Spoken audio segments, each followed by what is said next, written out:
ওম অখণ্ড সংহিতা বা শ্রী শ্রী স্বামী স্বরূপানন্দ পরমহংসদেবের উপদেশ বাণী দ্বাবিংশ খণ্ড। শ্বাসে প্রশ্বাসে নাম জপে ক্লেশ।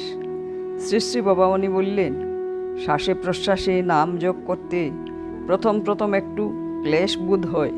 এই ক্লেশ শ্বাসকষ্টের ক্লেশ নয়, শুষ্কতার ক্লেশ। হরিনাম কীর্তন করতে বসলে অতি দ্রুত যে প্রেমাবেশ আসে, হরিনাম শ্বাস প্রশ্বাসে জপ করতে বসলে তত কাঁচা অবস্থায় তেমন মধুর স্বাদ মালুম হয় না।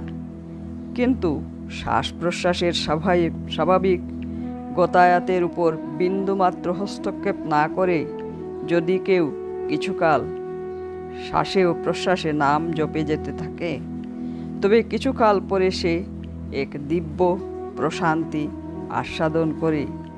সেই আস্বাদনটুকু লাভ করার আগ পর্যন্ত প্রয়োজন হচ্ছে প্রত্যাশী ও অধ্যবসায়ী হয়ে কাজ করে যাওয়া।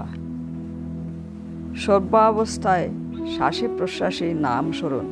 শ্রী শ্রী বাবামণি আরও বললেন, ট্রেনে চেপেছ, মোটরে চলেছ, এমন অবস্থায় শ্বাসে প্রশ্বাসে নাম জপ সহজ কাজ। কিন্তু পথে চলতে চলতে শ্বাসে প্রশ্বাসে নাম জপ কঠিন তো বটেই, সমীচীন ও নয়। হয়তো রেল লাইন ক্রস করছো, ওই দিকে একটা ট্রেন আবার আসছে, এমন বিভ্রমকর সময়ে শ্বাসে প্রশ্বাসে নাম জপের চেষ্টা বরং বর্জনীয়। গৃহস্থ যোগীদের কাউকে কাউকে বলতে শুনেছি, স্ত্রী সঙ্গমকালেও নাকি তারা শ্বাসে প্রশ্বাসে নাম জপের কৌশল অভ্যাস করতে চেষ্টা করেন।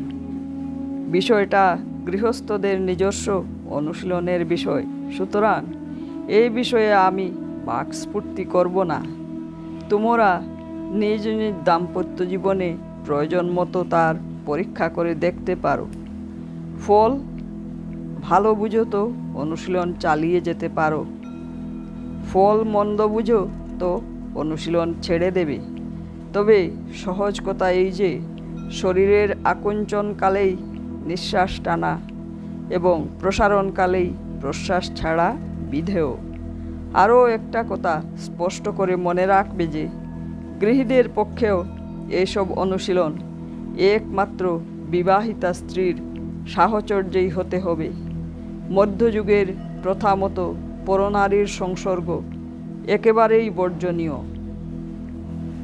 গৃহীদের জীবনে এমন বহু বিষয় অনুশীলনেরই আছে যা একমাত্র গৃহীদেরই আলোচ্য। এজন্য এসব বিষয়ে জ্ঞাপিতব্য অনেক কিছু থাকলেও আমার মুখ বন্ধ থাকতেই বাধ্য। সেই বিষয়ে বৃথা কৌতূহলী হয়েও না। আমার গুপ্ত চর্চা নাই। শ্রী শ্রী বাবামণি বললেন, এসব উপদেশ বা সংবাদ গুরুদেবেরা তাদের শিষ্যদের কাছে পরিবেশন করে থাকেন অতীব গোপনে। কিন্তু আমি কারো গুরুদেবও হতে চাই না বা কোনো গুপ্ততাও পছন্দ করি না। তাই অনায়াসে এসব কথা তোমাদের কাছে এক নিঃশ্বাসে বলে দিলাম।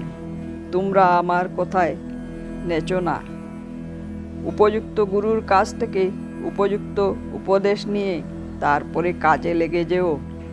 অনেক গুরুদেবেরা ব্যস্ততাবশত শ্বাস প্রশ্বাস বিষয়ে সম্যক উপদেশ তাদের শিষ্যদের দিয়ে উঠতে অবসর পান না। তার ফলে শিষ্যরা ভুল করে কাজ করে এবং দীর্ঘকাল পরে হয়তো ওই ভুলটির জন্যই মারাত্মক ক্লেশে পতিত হয়। সেই ক্লেশ সাধারণত শারীরিক উদ্বেগ এবং অসাধারণ ক্ষেত্রে মানসিক অস্থিরতাও হতে পারে। এইসব ভেবে চিন্তে প্রত্যেকের কাজ করা উচিত। হরি ওম।